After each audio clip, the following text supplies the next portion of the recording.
Everyone, आज हम revise करने वाले हैं करंट इलेक्ट्रिसिटी के मोस्ट इंपॉर्टेंट पीवाईक्यूज। तो चलिए जल्दी से स्टार्ट करते हैं। क्वेश्चन नंबर 1 है हमारे पास, estimate the average drift speed of conduction electrons in a copper wire.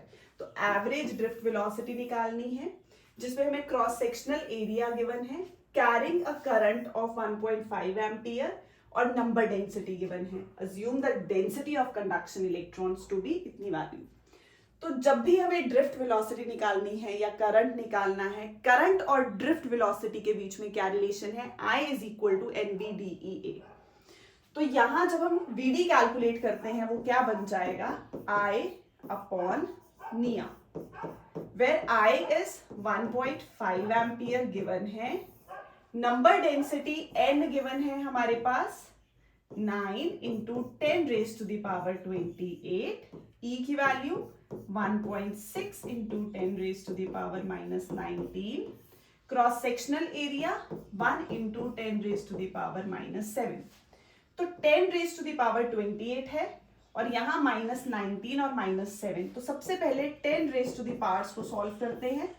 ये रह गया 1.5, 9, 1.6, 10 raise to the power 28 minus 19 और माइनस 7 मिला के करेगा माइनस 26।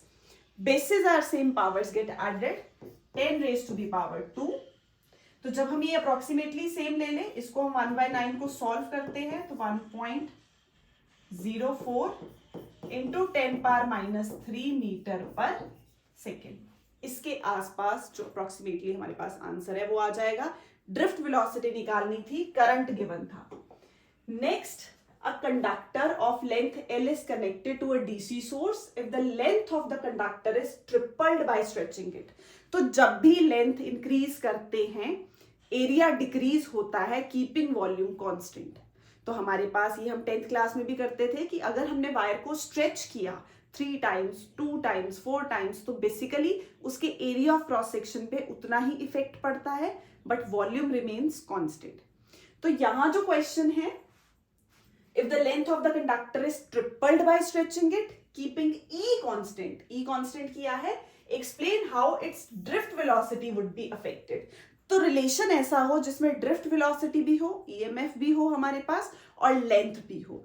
तो हम जब ये यूज करते हैं, drift velocity is V upon NEL रो।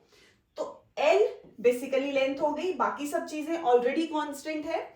तो drift velocity is inversely proportional to length L। तो हमारे पास L डैश कितना गिवन है? 3 टाइम्स हो जाएगा, 3 टाइम्स द ओरिजिनल लेंथ। तो VD dash will be inversely proportional to L dash. Divide करते हैं दोनों इक्वेशंस को, तो VD dash upon VD is L upon L dash. L dash की वैल्यू पुट की 3 टाइम्स L, तो VD dash drift velocity is 1/3 times the initial drift velocity. तो क्योंकि इनवर्सली था, अगर लेंथ 3 टाइम्स इंक्रीज हुई तो ड्रिफ्ट वेलोसिटी 3 टाइम्स डिक्रीज हो गई। नेक्स्ट क्वेश्चन हमारे पास, a wire whose cross sectional area is increasing linearly. तो क्रॉस सेक्शनल एरिया हमने इंक्रीज किया linearly from its one end to another end, which is further connected to a battery of V volts। Now which of the following quantities remain constant in the wire? तो ये जो quantities हैं इनका अगर कोई relation है area of cross section के साथ तो डिपेंड कर रही हैं, तो चेंज होंगी।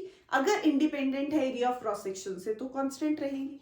तो सबसे पहले ड्रिफ्ट वेलोसिटी, तो ये हमारे पास है N area of cross section के साथ। Next, current density, current density is J। यहां पे क्या है? Current density, already current per unit area. Next उसके बाद electric current, current is rate of flow of charge. Electric field, हम relation एक और यूज करते हैं, J is equal to sigma E। तो E is again dependent upon J। तो J तो करंट पर यूनिट एरिया है, वो already area of cross section पे डिपेंडेंट है, यहां भी एरिया ऑफ क्रॉस सेक्शन है। तो करंट एक ऐसी क्वांटिटी है which is independent of area of cross section, तो वो जो है वो कांस्टेंट रहेगा। बाकी की क्वांटिटीज चेंज होंगी क्योंकि वो डिपेंडेंट है एरिया ऑफ क्रॉस सेक्शन पे। Next, 2 cells of EMF E1 दे रखा है, E2 दे रखा है, having internal resistance R1 given है, R2 respectively, are connected in parallel. तो पैरेलल में EMF E equivalent is E1 R2 plus E2 R1 divided by R1 plus R2। ये relation use करेंगे। R इक्विवेलेंट कितना है, R1 R2 upon R1 plus R2। तो हमें calculate करनी है EMF भी और इंटरनल रेजिस्टेंस भी, E इक्विवेलेंट भी और R इक्विवेलेंट भी। तो E1 R2 1.5 into 0.3 plus E2 R1 2 into 0.2 divided by, दोनों को ऐड करेंगे 0.5, तो ये आ जाएगा 0.45, 0.4 अगेन 0.5, 0.85, 0.5, तो यहां 1.7 वोल्ट। सिमिलरली R1 R2, तो ये आ जाएगा R1 प्लस R2, 0.3 था, 0.2 है। सॉल्व करेंगे 0.06 डिवाइडेड बाय 0.5, तो हमारे पास सॉल्व करके R इक्विवेलेंट भी आ गया। तो रिलेशन पता होना चाहिए पैरेलल कॉम्बिनेशन में हम क्या यूज कर रहे हैं। नेक्स्ट, use Kirchhoff's rule to determine the potential difference between the points A and D when no current flows in the arm BE। इसमें करंट फ्लो नहीं कर रहा, तो सबसे पहले तो करंट गिवन ही नहीं है सर्किट में। तो step number 1 is to calculate electric current. तो इलेक्ट्रिक करंट कैसे निकलेगा, इसमें हम लगाएंगे किरचॉफ्स का second rule, second law. Second law क्या बोलता है, जो टोटल पोटेंशियल है हमारे पास, और इसको हम लिख सकते हैं E माइनस IR, या फिर E इज इक्वल टू ऐसे समेशन IR। तो जब हम इसमें साइन कन्वेंशन लेते हैं, हम बोलते हैं अगर हम नेगेटिव से पॉजिटिव जा रहे हैं तो प्लस E, उल्टा आ रहे हैं तो माइनस E। सिमिलरली अगर करंट की डायरेक्शन में जा रहे हैं तो माइनस, और अगर वापस आ रहे हैं तो प्लस। बट मैं इससे रिवर्स ले रही हूं, क्योंकि हम कैसे सॉल्व करेंगे, हम एक ही रो में ले लेंगे, हम ऐसे नहीं लगाएंगे उसको। EMF एक तरफ, टोटल वोल्टेज एक तरफ। हमारे पास यहाँ पे A से D तक जाना है हमें, उससे पहले हमें पूरे में करंट फाइंड करना है। तो हम ये वाला लूप ले लेते हैं, A F E B A। इसमें हम करंट फाइंड करेंगे। मान लो करंट जा रहा है, ये है बड़ा सेल, इसमें से करंट निकला I पॉजिटिव टर्मिनल से, यहां से जाएगा I। तो करंट I इंटू R, इसका पोटेंशियल आ गया 2 इंटू I। जाते हुए हमें पहले नेगेटिव पोटेंशियल मिला, तो हम ले लेंगे -1, क्योंकि हम एक ही तरफ सब कुछ लेंगे। तो यहां पे जब हमारे पास, हम A से स्टार्ट कर रहे हैं, while going from A to F we are moving in this direction and the current is also flowing in the same direction। तो दोनों की डायरेक्शन सेम है, तो हम बोल देते हैं प्लस। तो I into R means 2 into I। जाते टाइम हमें कौन सा टर्मिनल पहले मिल रहा है, नेगेटिव, तो -1। फिर ऊपर जा रहा है current, again V is equal to I into R। तो I करंट, 3 रेजिस्टेंस, तो 3I। और इस तरफ तो करंट फ्लो ही नहीं कर रहा। फिर जब यहां आ जाएंगे, यहां से वापस हमारे पास कितना है, फिर से -6। A पे आ गए, डन। फिर से A से F पे गए, करंट भी इस डायरेक्शन में, हम भी इस डायरेक्शन में, हमने सेम ले लिया इजी करने के लिए। बाकी अगर इसको दूसरी तरफ ले जाके लिखो तो वही बन जाएगा। तो V is I into R, 2 into I, negative पहले मिला तो -1, 3 इंटू I, वापिस आए, नेगेटिव पहले मिला तो -6, तो 3 और 2 इज 5I, -7 0, I बिकम्स 7/5। तो हमने करंट निकाल लिया, स्टेप नंबर 1। अब हमें जाना है A से D, current flows from higher potential to lower potential. तो पोटेंशियल डिफरेंस ले लेते हैं VA माइनस VD। अगेन वैसे ही लूप रूल लगा देंगे। यहां से यहां हम गए थे, 2 इंटू I था, सेम IR। यहां गए -1, सेम। यहां आए प्लस 3I, सेम। आगे तो कुछ है ही नहीं, तो 2I और 3I बन गया 5I, -1। 5I कितना है, 7/5, कैंसल, -1, 7 - 1 इज 6 वोल्ट। पहले हमेशा करंट, फिर उसके बाद पोटेंशियल डिफरेंस। तो करंट के लिए हमने लगाया लूप रूल, जिसको हमने कैलकुलेट कैसे किया, जिस डायरेक्शन में हम जा रहे थे वो पॉजिटिव ले ली, नेगेटिव टर्मिनल आया तो नेगेटिव ले लिया। अगर हम उसको इक्वल टू के दूसरी तरफ ले जाके लिखें तो सेम चीज बनती है। ये था हमारे पास पोटेंशियल डिफरेंस के लिए। नेक्स्ट है use Kirchhoff's rule to determine the value of current I1 flowing in the circuit. तो अगर हम ले पहले वाले में ADCBA, तो हमारे पास एक इक्वेशन बनती है, हम लगा रहे हैं जो करंट की डायरेक्शन ऑलरेडी गिवन है उसी के हिसाब से। तो ADCFEA पूरे लूप। तो यहां आ गया 30I1, हम इस तरफ जा रहे हैं, वापस आए, करंट की डायरेक्शन ऑपोजिट, -20I2। फिर जब ऐसे आ रहे थे यहाँ पे पॉजिटिव टर्मिनल पहले मिला, +80, वापस आए 0, डन। नेक्स्ट हम ले लेते हैं इस वाले में सेकंड रूल, तो BCFEB,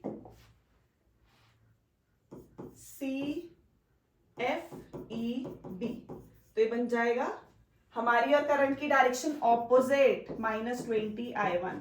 हम इस तरफ जा रहे हैं, करंट इस तरफ आ रहा है, पर हमें पहले पॉजिटिव टर्मिनल मिला +20।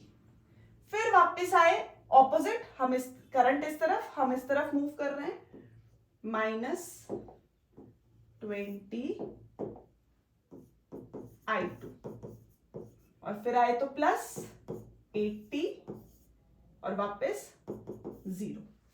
तो हमारे पास दो इक्वेशंस बन गई I1 I2 में, -20I1 -20I2 +100 is 0। यहां पे कितना है 20I2 30I1 -20I2 +80। Equation number 1, equation number 2, हम दोनों को क्या कर दे रहे हैं,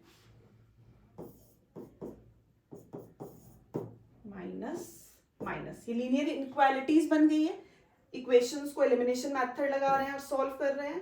तो -50I1 और यहां आ गया +20 is 0। तो -50I1 is -20I1 becomes 2/5 ampere. तो ये हमने करंट निकाल लिया, जो कि हमें I1 ही कैलकुलेट करना था। तो सेम जिस डायरेक्शन में हम जा रहे थे पॉजिटिव, ऑपोजिट वाली हमने जो ले ली नेगेटिव, तो ये डायरेक्शन हमारी सेम थी, पॉजिटिव हो गई। यहाँ पे आए, यहाँ पे करंट हमसे ऑपोजिट जा रहा था तो माइनस ले लिया, पॉजिटिव पहले आया तो पॉजिटिव ले लिया, दोनों इक्वेशंस को सॉल्व कर लिया। नेक्स्ट है इन the given circuit assuming point A to be at 0 potential, use Kirchhoff's rule to determine the potential at point B। ये वाला 0 है, पर चलो जैसे पहले किया वैसे ही करते हैं। ये 2 एम्पियर है, ये 1 एम्पियर है। Kirchhoff's करंट लॉ लगाओ, incoming current is equal to outgoing current. 2 में से 1 यहां चला गया तो बाकी का बचा 1 इधर आ जाएगा, तो करंट पता चल गया। अब पोटेंशियल डिफरेंस लगाना है। इधर R है, हम क्यों निकालें जब पूछा नहीं, यहाँ R1 है, नहीं निकालेंगे तो हम ये जो आर्म है, ब्रांच है, उस पे लगा देंगे किरचॉफ्स लॉ। तो किरचॉफ्स लॉ लगाएंगे तो जब हम यहां से यहां जा रहे हैं तो हमें पहले कौन सा मिल रहा है, -1। आगे गए, करंट नीचे को आ रहा है, हम ऊपर को जा रहे हैं, I into R, तो -2, क्योंकि करंट नीचे आया, हम ऊपर की तरफ गए। सिमिलरली फिर इधर गए तो पहले आ गया +2। ये किसके इक्वल है potential difference, VA minus VB। तो यहां पे ये आ गया -1। VA का तो पोटेंशियल डिफरेंस गिवन है, पोटेंशियल कितना है 0। उसने बोला है assume A to be at 0 potential, तो -VB is -1। VB कितना बन जाएगा 1 वोल्ट। तो हमने इजीली कैलकुलेट कर लिया कि B का पोटेंशियल कितना है। B का पोटेंशियल हमारे पास आ गया 1 volt. Next question, 3 cells of EMF E, 2E and 5V have internal resistance small r, 2R and 3R, variable resistor R as shown in figure, find the expression for the current। तो सबसे पहले current calculate करना है। Plot a graph variation of current with R। तो current के लिए relation क्या है, E equivalent upon R equivalent. E equivalent में भी अब अगर सेल्स ऐसे कनेक्टेड हैं तो हमें ये ध्यान देना है ऑपोजिट टर्मिनल्स कनेक्टेड हैं या सेम। अगर तो opposite terminals of all the cells are connected then they support each other। support मतलब क्या होगा, ऐड करेंगे तो यहां ये वाला प्लस है और ये इसके साथ प्लस में ही अटैच्ड है तो सेम टर्मिनल्स हैं तो सब्ट्रैक्ट हो गए। इसका नेगेटिव इसके पॉजिटिव को तो ये प्लस होगा, ये नेगेटिव नेगेटिव है तो ये क्या हो जाएगा, मतलब पॉजिटिव से ये वाली साइड पॉजिटिव अटैच्ड है तो क्या हो जाएगा, माइनस होगा। तो यहां E plus 5E minus 2E divided by R plus 3R 4R minus 2R, तो कितना रह गया, 6 माइनस 2E इज 4E, साथ में और क्या है, कैपिटल R सीरीज में अटैच्ड, तो 4E plus R divided by 4R minus 2R is 2R। तो ये हमारे पास करंट आ गया। E equivalent by R equivalent, same terminals होंगे तो हमारे पास नेगेटिव होगा, सब्ट्रैक्ट होंगे, ऑपोजिट टर्मिनल्स होंगे तो हम उनको ऐड कर देंगे। रिलेशन लगाया, सीरीज में इन सब के साथ एक R भी अटैच्ड है तो E equivalent by R equivalent. Next plot a graph variation of current with R। तो current is basically inversely proportional to, हमें किसके साथ रिलेशन फाइंड करना है, R के साथ फाइंड करना है और किसका, करंट का। तो ये हमारे पास I, मैंने R EMF के साथ लगा दिया, this is E equivalent R1 plus R2 plus R। तो I इज इनवर्सली प्रोपोर्शनल टू R क्योंकि इंटरनल रेजिस्टेंस नीचे है तो ये आ गया I वर्सेस R का curve, inverse relation. Next, using Kirchhoff's rules, calculate the current through 40 ohm and 20 ohm resistors in the following circuit। अब हम फिर से पॉजिटिव टर्मिनल एक बड़ा ले लेते हैं, बड़ा सेल पोटेंशियल है 80, यहां पे करंट आया मान लो I, ये लेके आया, जब यहां आएगा तो ये हो जाएगा I1, तो इधर क्या गया I माइनस I1। हमने किरचॉफ्स करंट लॉ ऐसे अप्लाई कर लिया, पहले I आया, बड़े सेल से हमारे पास I आया, इस तरफ गया I1 तो नीचे आ जाएगा I माइनस I1। तो अगर हम पहले वाले में लगाएं A B C D A तो यहां चलते हुए पहले हमें क्या मिला, माइनस, तो माइनस हमारी और करंट की डायरेक्शन सेम, I आ रहा है यहां से तो 20 इंटू I, सेम है तो 20 इंटू I, वापिस आते हुए फिर से 40 इंटू I1 इक्वल टू यहां आके 0। नेक्स्ट DCFED, तो इसमें जब हम लगाएंगे हम तो आगे जा रहे हैं D से C और current is flowing from C to D तो ऑपोजिट हो गया, माइनस 40 I1, यहां से आते हुए करंट की और हमारी direction same, plus 10 I minus I1 और आते हुए नेगेटिव पहले मिल गया तो माइनस 40 0।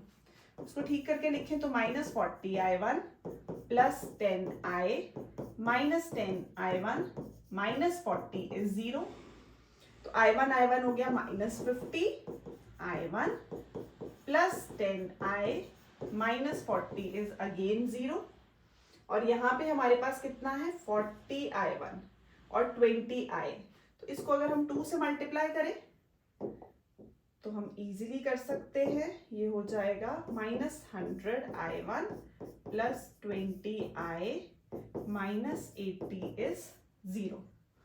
दोनों इक्वेशंस ले ली, इसमें ये वाली इक्वेशन डालें तो क्या बन जाएगा 40 I1 plus 20 I minus 80, sign reversal plus minus minus, तो 140 I1 और साथ में ये हमारे पास कितना आएगा 0, तो करंट कितना आ गया सेंटर वाले में, I1 वाले में आ गया 0 एम्पियर, यहां 0 है तो I इज इक्वल टू, मतलब यही करंट यहाँ पे फ्लो कर रहा है तो I अगर हम किसी एक में 0 पुट कर दे तो I1 इजीली कैलकुलेट कर सकते हैं, मान लो यहाँ 0 कर दिया तो minus 80 is 20 I, I will be 4 ampere. पहले तो दोनों की इक्वेशंस बनाई, दोनों इक्वेशंस को सॉल्व किया तो सेंट्रल आर्म में जो करंट है वो 0 हो गया। जब ये 0 हुआ तो हमने I1 को 0 पुट करके किसी भी एक इक्वेशन से I कैलकुलेट कर लेना है। तो लगा तो वही रहे हैं, किरचॉफ्स वोल्टेज लॉ।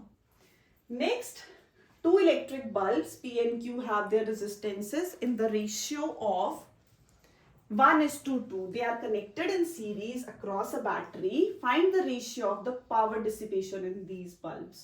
तो हमारे पास सीरीज में हम ये फॉर्मूला यूज करते हैं, P is equal to I square R. तो P of P and power of Q is resistance of P to resistance of Q. तो 1:2 है, तो ये भी 1:2 ही रह जाएगी क्योंकि उसने स्पेशली मेंशन किया था सीरीज में है, और पैरेलल में V square by R. Next, in the electric network shown in the figure, the Kirchhoff's rules to calculate the power consumption by the resistance R is equal to 4 ohm. तो ये circuit given था, फिर से वही लगाएंगे। हमारे पास A, D, C, B, इसमें हम लगाते हैं किरचॉफ्स वोल्टेज लॉ। तो जब हम दोनों इक्वेशंस बनाएंगे, दोनों इक्वेशन से हम I1, I2 कैलकुलेट करेंगे सिमिलर मेथड से। यहाँ पे हमारे पास I आ जाएगा। I कितना आया? 1.5 एम्पियर। तो ये तो पिछला ही मेथड है। किरचॉफ्स वोल्टेज लॉ लगाएंगे, करंट फाइंड करेंगे। जब करंट आ जाएगा हमें कैलकुलेट क्या करना है? Power consumption. कौन से रेजिस्टर की? 4 ओम वाले की। तो पहले तो ये करंट पता होना चाहिए। I1 निकाला, I2 निकाला, दोनों को ऐड किया, दिस इज 1.5 एम्पियर। तो पावर कितनी आ जाएगी? I square R। तो I 1.5 है, और कौन से रेजिस्टर में? 4 ओम में। तो आंसर कितना आ गया? 9 वॉट। तो पहले किरचॉफ लगा के करंट पता करना है, उसके बाद ही पावर आएगी। Next, calculate the current drawn from the battery in the given network. अब ये क्वेश्चंस बहुत इजी होते हैं। कैसे कैलकुलेट करेंगे? यहाँ पे ये वाला जो रेजिस्टर है 5 ओम, वो हमेशा सेंटर में आता है। उसके अलावा ये वाला किसके साथ कनेक्टेड है? 1 ओम के साथ, और यहां से 2 ओम के साथ। तो ये 1 बना दिया और ये 2 बना दिया। सिमिलरली इसको ऐसे स्ट्रेच किया, ये पॉइंट को नीचे लेके आए, ये वाला पॉइंट जब हमारे पास नीचे आएगा तो ये और ये यहाँ पे आ गए दोनों पॉइंट्स। 5 सेंटर में, 5 के एक तरफ 2 और 4 है, एक तरफ 2 और 4 आ गए, एक तरफ 1 और 2 है तो 1 और 2 आ गए। जब भी हम ऐसे इसको व्हीटस्टोन ब्रिज की फॉर्म में, सर्किट की फॉर्म में बना लेते हैं, हम चेक करते हैं क्या व्हीटस्टोन प्रिंसिपल जो है वो अप्लाई हो रहा है, क्या P upon Q is equal to R upon S को ये सेटिस्फाई कर रहा है। अगर कर रहा है, विच इज 1/2, 1/2, 2/4 इज अगेन 1/2, तो ये व्हीटस्टोन ब्रिज प्रिंसिपल की बैलेंस्ड कंडीशन है। उस केस में हमारे पास सेंटर वाली आर्म में जो करंट है वो नहीं फ्लो करता, गैल्वेनोमीटर में डिफ्लेक्शन जो है वो नहीं आएगी। तो मींस यहां करंट हमारे पास इस आर्म में फ्लो नहीं करेगा। तो no current flows in 5 arm. क्या है ये? बैलेंस्ड व्हीटस्टोन ब्रिज प्रिंसिपल की कंडीशन है। तो हमें क्या फाइंड करना है अब यहाँ पे? करंट। तो सबसे पहले हम फाइंड करेंगे R इक्विवेलेंट। दोनों रेजिस्टर सीरीज में दिख रहे हैं। सीरीज कैसे होते हैं? इधर हम उसको ऐसे ड्रॉ करें या फिर एक ही लाइन में या फिर ऐसे। तो ये दोनों कॉम्बिनेशन सीरीज है। जब यहां से एक थर्ड टेल निकल जाती है, वो उसको क्या बना देती है? पैरेलल। तो सबसे पहले 1 और 2 सीरीज में है, सो आंसर इज 3 ओम। इन दोनों का ऊपर आ गया 3 ओम, और जो नीचे है हमारे पास 2 और 4, ये आ गया 6 ओम। 3 ओम और 6 ओम को जब हम पैरेलल में लगाएंगे, 1/3 प्लस 1/6, 6, 18 और 9, ये है 1/R इक्विवेलेंट। एलसीएम लेंगे विच इज 2। तो R इक्विवेलेंट हमारे पास कितना आ गया? 2, और V कितना गिवन है? 4 वोल्ट। तो 4/2 करंट इज 2 एम्पियर। तो पहले तो चेक किया ये व्हीटस्टोन ब्रिज प्रिंसिपल के सर्किट जैसे बन रहा है, बैलेंस कंडीशन को सेटिस्फाई कर रहा है। उसके बाद हमने सेंट्रल आर्म में करंट फ्लो नहीं करेगा, फिर हमने R इक्विवेलेंट निकाला, V गिवन था, वहां से करंट आ गया। Next question, figure shows 2 circuits each having a galvanometer and a battery of 3 volt. When the galvanometer in each arrangement do not show any deflection, obtain the ratio of R1 by R2. Galvanometer in each arrangement do not show any deflection. वो किसकी condition है? Balanced Wheatstone bridge की। तो जब condition वो होगी तो इसका मतलब यहाँ पे तो करंट फ्लो हो ही नहीं रहा, मतलब यही चीज हम इसको दूसरी इधर भी ड्रॉ कर सकते हैं। सेम सर्किट को हम 3 वोल्ट को हम यहाँ लगा के 1.20 ओम को हम ऊपर अप्लाई कर सकते हैं। ये दोनों पोजीशंस को हम इंटरचेंज करते हैं, इफेक्ट नहीं पड़ता। ये भी हमारे पास क्वेश्चन आता है कि अगर हम सेल की और गैल्वेनोमीटर की पोजीशंस को इंटरचेंज कर दें तो क्या उससे कोई इफेक्ट पड़ता है? नहीं। तो P upon Q is R upon S, क्योंकि गिवन है R1/9, तो R1 is 36/6 which is 6 ohm। निकल गया answer. Next 6/R2, P/Q is R/S, तो 12/8, तो R2 will be हमारे पास 6, 8, 12, 4 ohm। तो हमें रेशियो चाहिए R1 अपॉन R2 की, विच इज 6 अपॉन 4 इज 3/2। यही पूछा था, बट गिवन था कि जो ब्रिज है वो बैलेंस्ड है तो उसका फिर गैल्वेनोमीटर में कोई डिफ्लेक्शन नहीं आएगी। Next, the potential difference applied across a given resistor is altered so that heat produced per second increases by a factor of 9. So basically H2 is 9 times H1. ठीक है। By what factor does the applied voltage potential difference change? तो H is V square RT. तो V square by RT. तो हमारे पास H is directly proportional to V square, हमने relation ले लिया, तो हम इसको लिख सकते हैं H2 by H1 is V2 square by V1 square। H2 की वैल्यू पुट करो, 9 times H1 upon H1 is V2 square by V1 square, cancel, तो V2 is जब ये ऊपर जाएगा 3 times V1। तो हमने पोटेंशियल निकाल लिया, पोटेंशियल डिफरेंस में कितना चेंज आएगा। Next, in the figure shown an ammeter A and resistor 4 ohm are connected to the terminals of the source. The EMF of the source is 12 volt having an internal resistance of 2 ohm। Calculate the voltmeter and ammeter readings। तो voltmeter और ammeter current is I is E equivalent upon R equivalent। E कितना होगा 12, R 4 plus 2, ये वाला R और ये R series में है 6, तो आंसर इज 2 एम्पियर। तो जो एमीटर है वो कितनी शो करेगा 2 एम्पियर। अब वोल्ट मीटर, तो वोल्ट मीटर के लिए हमारे पास V is equal to E minus I R. EMF cell की कितनी है 12, I कितना आया 2 और सेल की कितनी है रेजिस्टेंस 2, तो 12 माइनस 4 इज 8 वोल्ट। तो जो वोल्ट मीटर है वो कितनी शो करेगा 8 वोल्ट। इसमें यूज किया I is E equivalent by R equivalent और यहाँ V is E minus IR। Next question, a steady current of 8 milliampere flows through a wire. The number of electrons N passing through a cross section of the wire in 10 seconds T given है।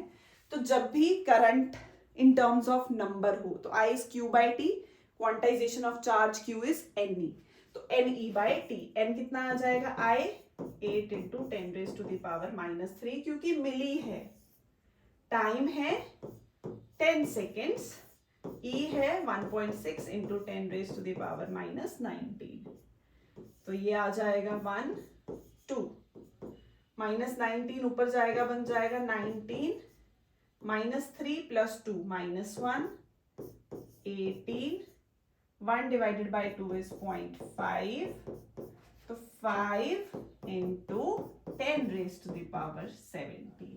कितने हैं हमारे पास electrons 5 into 10 raised to the power 17 है। Next, the current in a device varies with time as I is 60, where I is in milliampere and T is in second. The amount of charge that passes through the device during T is equal to 0 to 3 seconds. तो Q is I dt formula है, current is rate of flow of charge, तो dq becomes I dt, small को big में convert करना है तो integrating both sides, तो ये I है हमारे पास 60, इंटीग्रेट करना है t1 से t2, तो क्या बन जाएगा 6t स्क्वायर बाई 2, t1 से t2 इज 0 से 3, 6 और 2 3, 3 3s are 9 minus 0।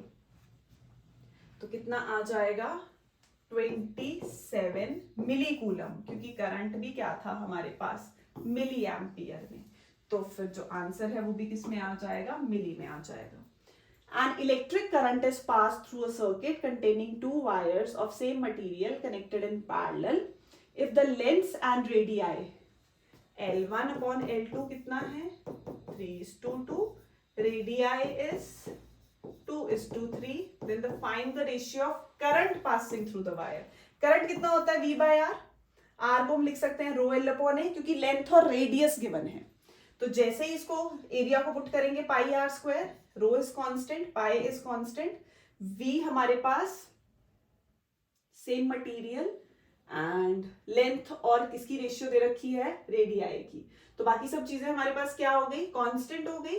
अब हम यहाँ पे फाइंड करने वाले हैं करंट की रेशियो, तो करंट कितना होगा I1 by I2 will be R1 square by R2 square into L2 by L1, L1 by L2 यहाँ पे आ जाएगा L1 by L2, तो ये L2 ऊपर जाएगा और L1 यहाँ आ गया, तो वैल्यूज पुट करते हैं। R1 upon R2 कितना है 2, 3, 4 by 9, L2 by L1 is 2, 3, तो 8 by 27, ये आ गई हमारे पास करंट की ratio. Next, if the potential difference V applied across a conductor is increased to 2V with its temperature kept constant, the drift velocity of the free electrons, so VD कितना होता है E tau upon M, और electric field is potential negative of potential gradient in magnitude हम V upon N लेते हैं, तो E को V upon L put किया तो potential difference के डायरेक्टली प्रोपोर्शनल आ गया। E is constant, relaxation average relaxation time constant, mass constant, length constant, तो VD is directly proportional to 2V, VD is directly proportional to V, but second case में वो कितनी increase हो गई, double हो गई, तो जो VD डैश है that will also becomes double of the initial drift velocity, क्योंकि potential difference डबल हुआ है।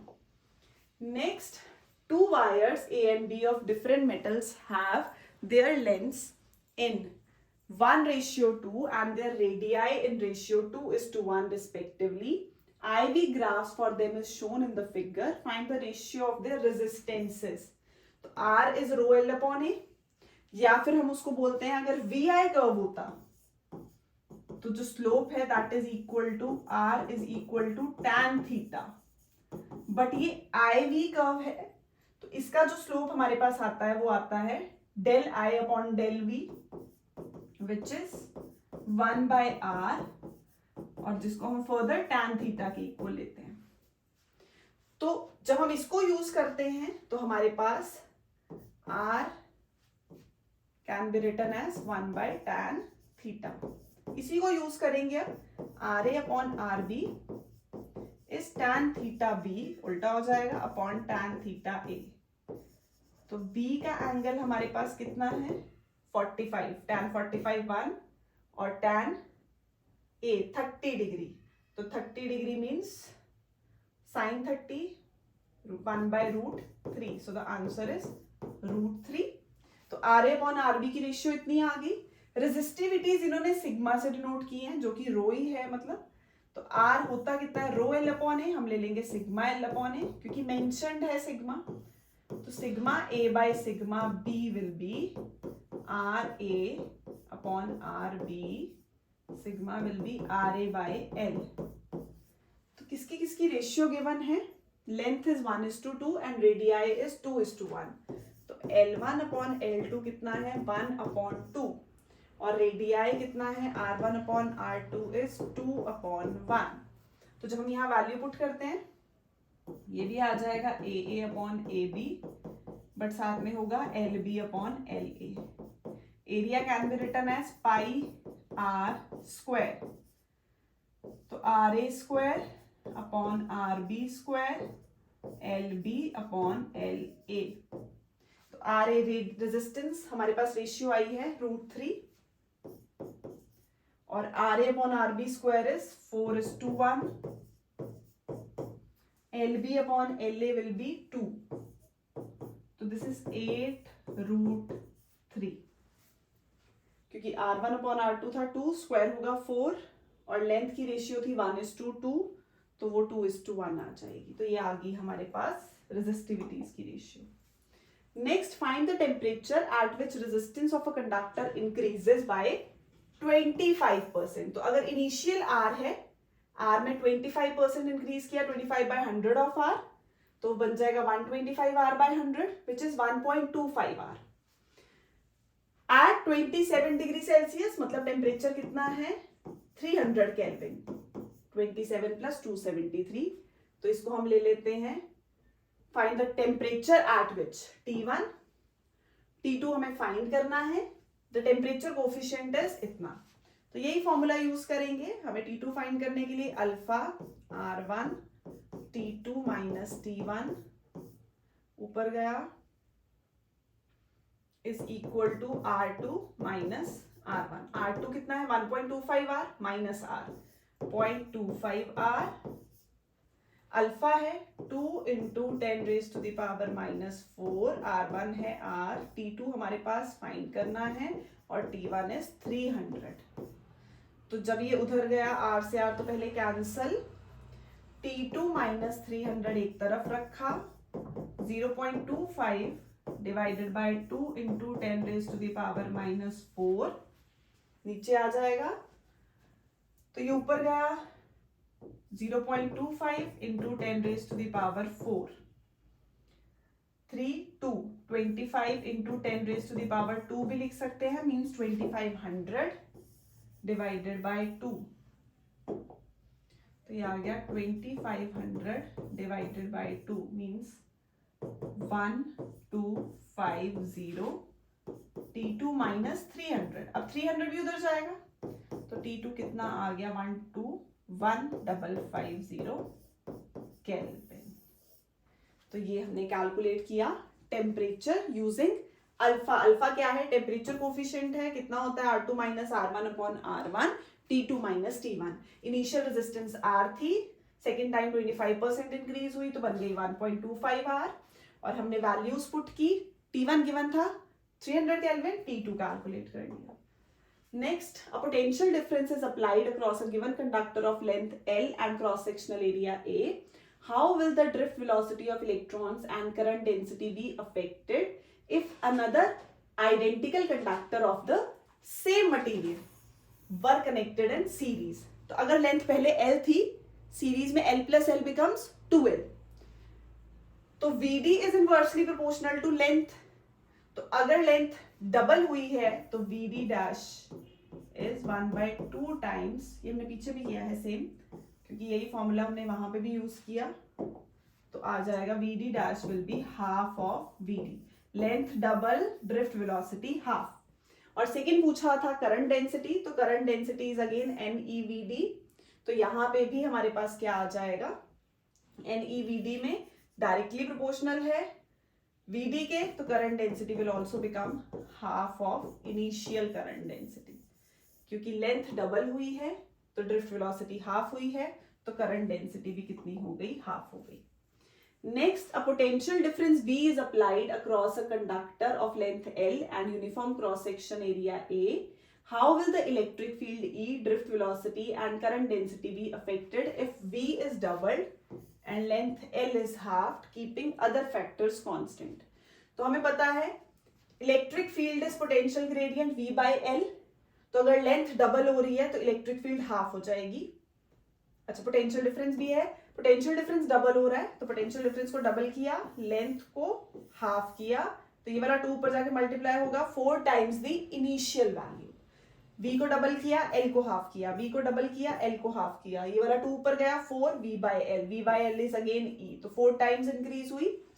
Case 2, drift velocity is again directly proportional to E, formula VD is EE tau upon M, तो E 4 times हुई है तो VD dash will also be 4 times of initial drift velocity. Again J is NEVD, तो हमारे पास यहाँ पे क्या आ जाएगा, J is again directly proportional to VD, तो जब हम ये वैल्यू यूज करेंगे तो हमारे पास J will also be 4 times the initial current density. Next, a potential difference V is applied across a conductor of length L in cross-sectional area A. Briefly explain how the current density J in the conductor will be when potential difference is doubled. The conductor will gradually stretch to reduce to its cross-sectional area. V को double किया means V dash is 2 times V, but area half कर दिया.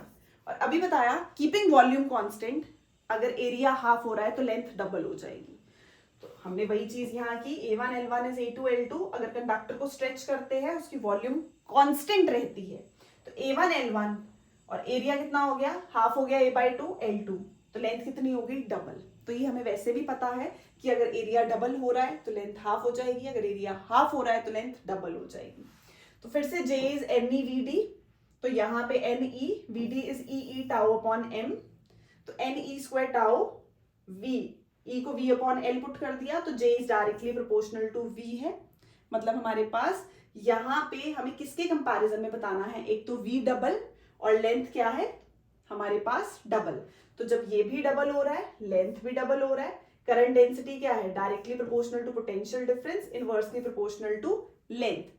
तो हम यहाँ पे जब values put करते हैं, पोटेंशियल डिफरेंस V को डबल और लेंथ को भी डबल पुट करेंगे. तो इनिशियल लेंथ हमारे पास L1/L2, J2/J1, L1/L2, 2 times L1 value put करके हम कैलकुलेट कर सकते हैं कि करंट डेंसिटी पे एक्चुअल कितनी हमारे पास वैल्यू आई है. बस ये कॉन्सेप्ट हमें क्लियर होना चाहिए कि लेंथ अगर हाफ है तो एरिया डबल, एरिया हाफ है तो लेंथ डबल.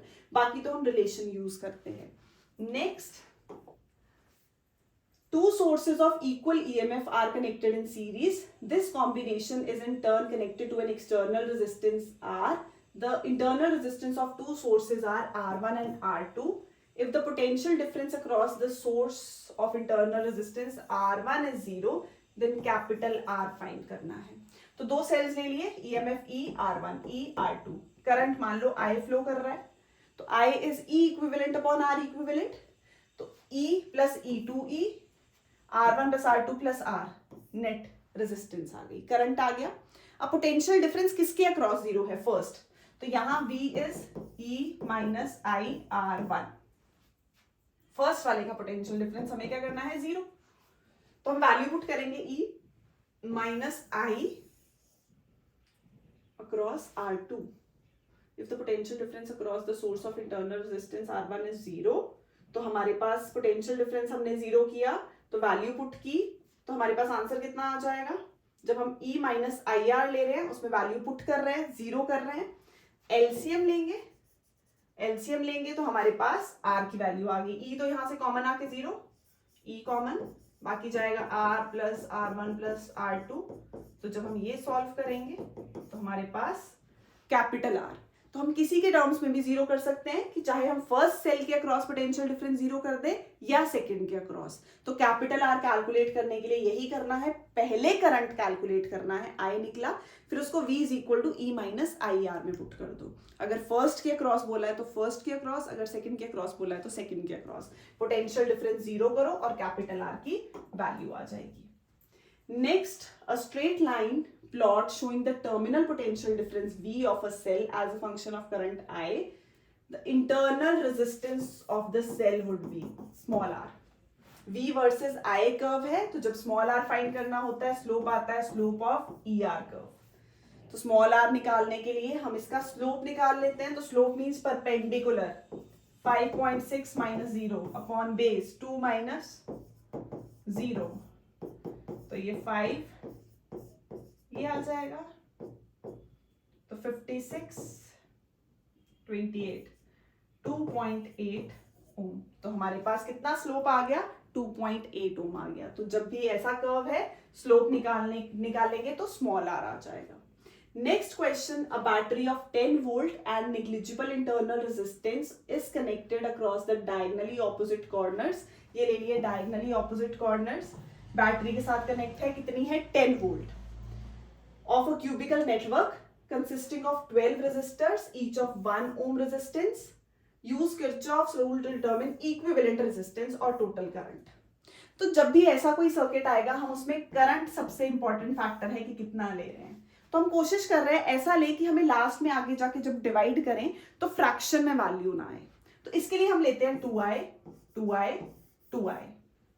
तो जब यहां 2 लिया, आगे जाके आर्म्स में वो कितना बन जाएगा, i फिर से i। तो इसके लिए हमने करंट लिया है कि हमारे पास यहाँ पे जो करंट जा रहा है टोटल था 6i, उसको हमने डिवाइड किया 2i, फिर फर्दर आके जाके स्प्लिट किया तो i। तो हमारे पास total E potential difference VA minus VB will be total I into R। 6i current लिया है हमने, डायगोनली ऑपोजिट कॉर्नर्स A और हमारे पास यहाँ पे ये है B। डायगोनली ऑपोजिट कॉर्नर से हमने उसको किससे, सेल से कनेक्ट कर दिया, 10 वोल्ट पोटेंशियल दिया। तो एक इक्वेशन बन गई 6IR इज इक्वल टू 10। दूसरे के लिए हम लगाएंगे लूप रूल। तो वो हमने इक्वेशन लेनी है A dash A dash, next is B dash C dash, यहां से पहले यहां B dash A dash B dash लिया, फिर उसके बाद हमने बोला नेक्स्ट इज C डैश, फिर वापस हम आए C डैश से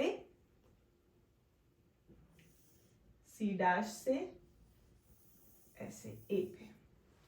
तो जब हमने ये लिया है फिर से A dash B dash B dash C और C डैश से फिर वापस A पे आ गए। तो इसमें हम लूप रूल लगाएंगे। तो जिस डायरेक्शन में हम जा रहे हैं ये वाली करंट की डायरेक्शन होगी 2i के साथ हमने लिया रेजिस्टेंस, उसमें बोला है हर एक की रेजिस्टेंस हमारे पास कितनी है, 1 ओम। तो इस रास्ते में हमारे पास एक 2i ये आया, एक i यहाँ पे आया, फिर 2i आगे यहाँ आया और वापस आते हुए -10 आया। तो जब हमने उसको वैल्यूज पुट करके कैलकुलेट किया, i की वैल्यू हमारे पास कितनी आ गई, 2 एम्पियर। फिर से लूप रूल लगाएंगे, यहां से यहाँ 2i इंटू स्मॉल r, फिर यहां से यहाँ हमारे पास i इंटू स्मॉल r, फिर यहां से यहाँ हमारे पास 2i स्मॉल r, फिर वापस आ गए -10। तो 2 4 5 is 10। अब 5i उसने बोला है 1 है 10, i कितना आ गया 2 एम्पियर। ये तो 2 आया एक में जब हमने ये लगाया, हमने अपने साथ करंट की डायरेक्शन पॉजिटिव ली। तो जब ये 2 आया टोटल करंट कितना है, 2i 6 आए, 6 इंटू 2 इज 12। तो टोटल करंट कितना फ्लो कर रहा है, 12 एम्पियर। अब ये 12 एम्पियर की वैल्यू जो हमने पहले इक्वेशन पोटेंशियल डिफरेंस की टर्म्स में निकाल के रखी थी उसमें पुट कर दो, R आ जाएगा 5/6 ओम। तो ऐसे हमने कैपिटल R कैलकुलेट किया है। एक हमने पोटेंशियल डिफरेंस की इक्वेशन बनाई, एक हमने लूप रूल लगाया, हमने अपनी डायरेक्शन पॉजिटिव ले ली, फिर आगे हमें सेल माइनस पहले मिला तो minus equal to 0। Same procedure के साथ हमारे पास I की वैल्यू आ गई। Next in the given network calculate effective resistance between points A and M। यहां निकालना है। तो ये दिख रहा है 10 और 10 कैसे हैं, सीरीज 20। अब ये वाला 20 इस 20 के साथ कैसे जाएगा, पैरेलल में 20 और 20, अगेन आंसर इज 10।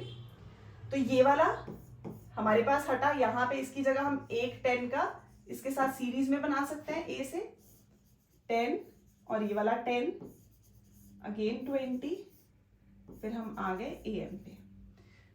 10 और 10 20 और 20 पैरेलल में फिर से 10, ये 10 इस 10 के साथ, ये 10 इस 10 के साथ, आंसर फिर से क्या देगा 20।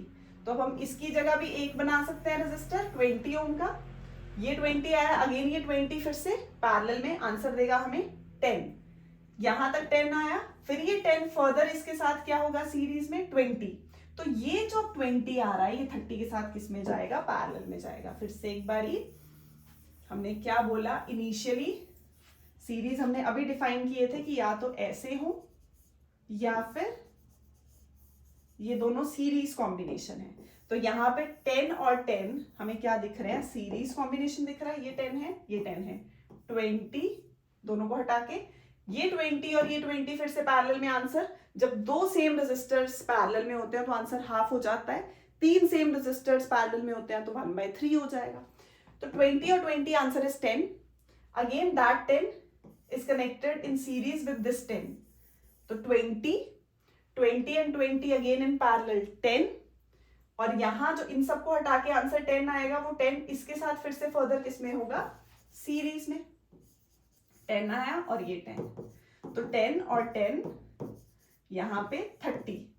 तो मतलब हम 30 कि ऊपर ऐसे एक 20 का रेजिस्टर बना सकते हैं। तो उसने AM के अक्रॉस ही पूछा है, तो जब हम 1/30 प्लस 1/20 लेंगे तो वो आ जाएगा 30 इंटू 20, 30 प्लस 20, तो R equivalent will be divided by 50, 12 ओम। तो यहाँ AM के अक्रॉस जो आ गया वो 12 ओम आ गया। तो हम इसको मॉडिफाई करके बना सकते हैं 12, 10, अगेन दिस 8 एंड 6 वोल्ट, 10, 12 और 8, 12 और 10 फिर से 12 और 8 सीरीज में 20, 20 और 10 फिर से सीरीज में 30 और V कितना है 6 वोल्ट। तो R इक्विवेलेंट टोटल इसका कितना आया 30 ohm and V is 6, I is V by R, 6/30 which means 1/5 ampere. बस ये पता होना चाहिए 10 और 10 सीरीज 20, 20 और 10, 10, 10 और 10 फिर से 20, 20 और फिर से इसके साथ 20 पैरेलल में 10, 10 और 10 अगेन सीरीज 20, 20 30 के साथ पैरेलल में। तो जब 20 30 के साथ पैरेलल में आया आंसर इज 12। AM के क्रॉस पूछा था, effective resistance between the points A and M निकाल दिया। नेक्स्ट पावर पूछा है, तो पावर के लिए हमारे पास I²R या VI, तो P इज VI, तो V है 6, 1/5, तो 6/5 वॉट। उसके लिए पहले हमने पूरा इक्विवेलेंट निकाला 12, 10, 8, 30 ओम, I निकाला 1/5, P is equal to VI लगा दिया। तो क्या आ गई हमारे पास पावर आ गई। Next find the currents flowing through the branches AB and BC in the network shown. फिर से किरचॉफ लगाएंगे दोनों में, तो हम किरचॉफ रूल लगा रहे हैं, करंट फाइंड करना है, सेम प्रोसीजर। अब हम चलेंगे यहां से यहां या यहां से यहां, एक ही बात है, करंट हम ले रहे हैं, करंट इधर से जा रहा है, मान लो ये I1 और ये हमारे पास इस लूप में कितना आ रहा है I2 आ रहा है। तो A से B -5I1, वापस आते हुए फिर से ऑपोजिट डायरेक्शन में है तो -10 हो जाएगा, R1 के साथ 10 है I1, वापस आएंगे फिर से हमें क्या मिला +5, तो प्लस। दोनों के लिए हम इक्वेशंस बनाएंगे, दोनों इक्वेशंस को हम सॉल्व कर सकते हैं जहां से हमारे पास I1 I2 आ जाएगा। तो बेसिकली हमें किरचॉफ्स लगाना आना चाहिए। Next, a storage battery is of EMF 8 volt and internal resistance small r given है, charged by a battery using 120 volt using a resistor of 15.5 ohm। 15.5 ohm का resistor 12 volt दिया है, एक सेल है जिसका 8 volt EMF और 0.5 ohm resistance है। Now draw the circuit diagram done, calculate the potential difference across the battery। तो potential difference निकालना है, calculate एंड पोटेंशियल डिफरेंस निकालने के लिए हमारे पास हमें चाहिए V is equal to E plus IR, potential difference during charging. तो ये कैलकुलेट करने के लिए I चाहिए। अब I के लिए E equivalent upon R equivalent, same terminals connected हैं, माइनस सपोर्ट कर, जब ऑपोजिट कनेक्टेड होते हैं तो प्लस करते हैं, तो सेम सेम मींस माइनस करेंगे, 120 minus 8 means 112 divided by R plus R, 15.5 plus 0.5 तो 16। तो ये हमारे पास क्या दे देगा, हमें करंट दे देगा। Next V1 is equal to I1 plus R1, तो क्या आएगा 7 एम्पियर। तो E1 is 8 plus 7, small r is 0.5, तो ये आएगा 16, 3/2 which means 112.5 वोल्ट। तो हम ऐसे कैलकुलेट कर सकते हैं, हमारे पास हमें उसने पूछा है, हमें निकालना क्या था पोटेंशियल डिफरेंस ड्यूरिंग चार्जिंग, वो हमने कैलकुलेट कर लिया। उसको निकालने के लिए हमें क्या चाहिए था, करंट चाहिए था। तो I is E equivalent upon R equivalent, और चार्जिंग के लिए प्लस, डिस्चार्जिंग के लिए minus. What is the purpose of having series resistance in this circuit? ताकि जो रेजिस्टेंस है वो करंट को कंट्रोल कर सके, ताकि हमारे पास करंट की वैल्यू जो है वो एक्सीड ना करे लिमिट से। Calculate the total energy supplied by the batteries to the shown circuit in 1 minute. Time है 60 सेकेंड्स. तो पहले फिर से हमें किरचॉफ लगा के इसमें करंट फाइंड करना पड़ेगा. तो मान लो ये A, ये B, ये C, ये D. फिर से A B C D A. हमारी डायरेक्शन पॉजिटिव, यहां से चलते हैं 1 into I. पहले मिला पॉजिटिव +4, 2 into I, फिर से 6 into I, फिर से वापस 3 into I, और वापस आते मिला -10. तो क्या आ जाएगा? 3 6 3 9 10 11 12 I +4 -10 0. 12 I is 6, I is 1/2 ampere. Current आ गया. फिर से क्या लगाया? Kirchhoff's voltage rule. अब फाइंड क्या करनी है? हीट. I का square 1/2 R equivalent 2 6 8 9 12. I square R into T means 60. तो 2 6 2 3 180 जूल. ये हमने क्या कैलकुलेट की है? हीट कैलकुलेट की है, जो उसने हमसे सर्किट में पूछी थी. और एक